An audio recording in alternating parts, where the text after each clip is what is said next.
नमस्कार दोस्तों।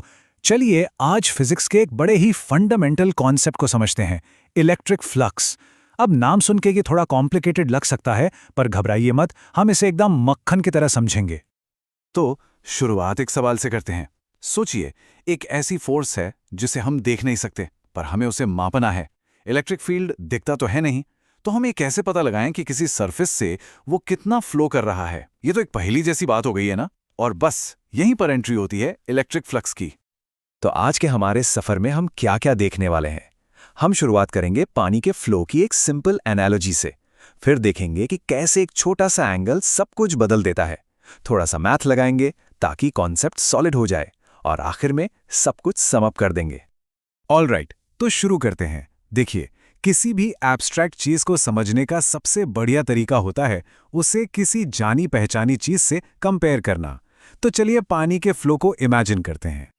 फिजिक्स में फ्लक्स शब्द का सीधा सा मतलब है फ्लो। इमेजिन कीजिए बारिश हो रही है और आपकी खिड़की खुली है। उस खिड़की से कितना पानी अंदर आ रहा है, बस वही है पानी का फ्लक्स। ये बस ये मापता है कि एक तय एरिया से कोई चीज कितनी गुजर रही है। अब बस एक काम कीजिए, पानी की जगह इमेजिन कीजिए इलेक्ट्रिक फील्ड लाइंस को। इलेक्ट्रिक फ्लक्स हमें सिर्फ ये बताता है कि किसी सरफेस से कितनी इलेक्ट्रिक फील्ड लाइंस गुजर रही हैं। जितनी ज्यादा लाइंस उतना ज्यादा फ्लक्स, सिंपल। और एक बात याद रखनी है, हम सिर्फ उन लाइंस की बात कर रहे हैं जो सरफेस के परपेंडिकुलर यानी सीधे सीधे 90 डिग्री पर उससे गुजर रही हैं। लेकिन कहानी सिर्फ फील्ड की स्ट्रेंथ या सरफेस के साइज पे खत्म नहीं होती। एक और हीरो है इस कहानी में, वो है एंगल। जी हाँ, सरफेस का झुकाव या ओरिएंटेशन बहुत मैटर करता है। चलिए देखते हैं कैसे। जरा इस डायग्राम को देखिए। जब हमारा सरफेस फील्ड लाइंस के एकदम सामने है, मतलब फील्ड लाइंस उस पर 90 डिग्री पर पड़ रही हैं, तो आप देख सकते हैं कि सबसे ज्यादा लाइंस उससे होकर गुजर रही हैं। इस केस में सरफेस का जो नॉर्मल है, मतलब सरफेस से बाहर की तरफ 90 डिग्री पर एक लाइन और फील्ड लाइंस दोनों के बीच का एंगल है 0 डिग्रीज, और बस इसी पोजीशन में मिलता है हमें मैक्सिमम फ्लक्स। पर अब देखिए, जैसे ही हम सरफेस को थोड़ा सा टिल्ट करते हैं, होता क्या है? वही फील्ड लाइंस है, लेकिन अब सरफेस का जो दरवाजा है वो उनके लिए छोटा हो गया है, तो जाहिर है कम लाइंस पार कर पाएंगी और फ्लक्स घट जाएगा। और अब आते हैं एक्सट्रीम केस पर। अगर हम सरफेस को फील्ड लाइंस के एकदम पैरेलल रख दें, तो कोई भी लाइन सरफेस को क्रॉस ही नहीं करेगी, वो बस ऊपर या नीचे से निकल जाएंगी। इस केस में फ्लक्स हो गया 0। तो देखा आपने, एंगल इज एवरीथिंग। तो हमने कॉन्सेप्चुअली तो समझ लिया कि फ्लक्स क्या है और एंगल का क्या रोल है। अब टाइम है इसे मैथ की लैंग्वेज में लिखने का। हमें एक ऐसा फॉर्मूला चाहिए जिसमें फील्ड की स्ट्रेंथ, सरफेस का एरिया और वो जरूरी एंगल तीनों शामिल हों। फॉर्मूला बनाने से पहले एक नया और थोड़ा सा हटके कॉन्सेप्ट समझना होगा, एरिया वेक्टर।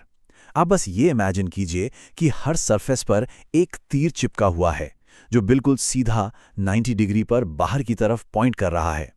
इस तीर की जो लंबाई है वो है सरफेस का एरिया, और इसकी जो डायरेक्शन है वो हमें बताती है कि सरफेस का मुंह किस तरफ है। बस यही है एरिया वेक्टर।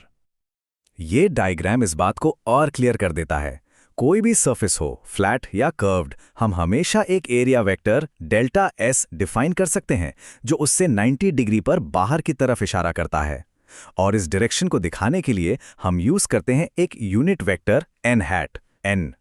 ये बस बाहर की ओर परपेंडिकुलर डायरेक्शन बताने का एक फैंसी तरीका है। ऑलराइट, अब हमारे पास सारे इंग्रेडिएंट्स हैं। चलिए फॉर्मूला बनाते हैं। हम इलेक्ट्रिक फील्ड की स्ट्रेंथ E को लेते हैं, उसे एरिया डेल्टा S से मल्टीप्लाई करते हैं, और फिर ये है सबसे जरूरी हिस्सा, हम उसे E और हमारे एरिया वेक्टर के बीच के एंगल थीटा के कोसाइन से मल्टीप्लाई करते हैं। और ये जो कॉस थीटा है ना, यही वो मैजिक इंग्रेडिएंट है जो सरफेस के झुकाव वाले इफेक्ट को हमारे फॉर्मूला में लाता है। तो ये टेबल बेसिकली हमारे फॉर्मूला को ब्रेक डाउन कर रही है। E है फील्ड की ताकत, डेल्टा S है सरफेस का साइज, और थीटा है उन दोनों के बीच का एंगल। सिंपल सी बात है। चलो अब इस फॉर्मूला को एक्शन में देखते हैं। एक एग्जांपल लेते हैं।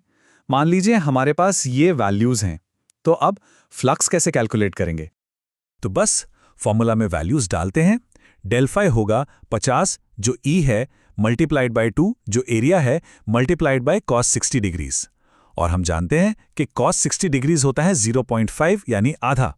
तो ये हो गया 50 × 2 × 0.5 मतलब 50, और यूनिट होगी न्यूटन मीटर स्क्वायर्ड पर कूलम। देखा, मैथ से चीजें कितनी सीधी हो जाती हैं। ओके, तो फ्लैट सरफेस के लिए फ्लक्स निकालना तो आ गया, पर सोचिए अगर सरफेस कर्व्ड हो तो, जैसे कोई बॉल हो, तब क्या करेंगे? यहां पर हम एक बहुत ही क्लेवर ट्रिक इस्तेमाल करते हैं। हम एक बड़ी कॉम्प्लिकेटेड प्रॉब्लम को छोटे छोटे सिंपल टुकड़ों में तोड़ देते हैं। हम मान लेते हैं कि पूरी कर्व्ड सरफेस बहुत ही छोटे छोटे फ्लैट टुकड़ों से बनी है, और फिर हम हर एक छोटे टुकड़े के लिए फ्लक्स कैलकुलेट करते हैं। और फिर हम क्या करते हैं? हम हर छोटे से टुकड़े से गुजरने वाला फ्लक्स निकालते हैं और सबको आपस में जोड़ देते हैं। ये जो आपको ग्रीक लेटर सिग्मा दिख रहा है, इसका मतलब ही यही है, सबको जोड़ दो। और जब ये टुकड़े इतने छोटे हो जाते हैं कि हम गिन भी न सकें, तो कैलकुलस की भाषा में इसी जोड़ को हम इंटीग्रेशन कहते हैं। पर आइडिया सिंपल है, तोड़ो, निकालो और जोड़ो। तो चलिए फटाफट से सब कुछ रिवाइज कर लेते हैं जो हमने अब तक सीखा। ये वो चीजें हैं जो हमें जरूर याद रखनी हैं। ये टेबल हमारे आज के सेशन का परफेक्ट समरी है। हमारे पास फ्लैट एरिया के लिए फ्लक्स का फॉर्मूला है, किसी भी जनरल सरफेस के लिए फॉर्मूला है, और एरिया वेक्टर की डेफिनेशन है, और इनकी यूनिट है न्यूटन मीटर स्क्वायर पर कूलम। और ये सब हमें एक बहुत ही इंटरेस्टिंग सवाल पर लाकर खड़ा कर देता है। सोचिए, अगर हम किसी बंद डिब्बे से निकलने वाले टोटल फ्लक्स को माप लें, तो क्या हम बता सकते हैं कि उस डिब्बे के अंदर क्या है, कितना चार्ज है? यही सवाल हमें फिजिक्स के एक और जबरदस्त लॉ की तरफ ले जाता है, गाउसेस लॉ। पर वो कहानी फिर कभी।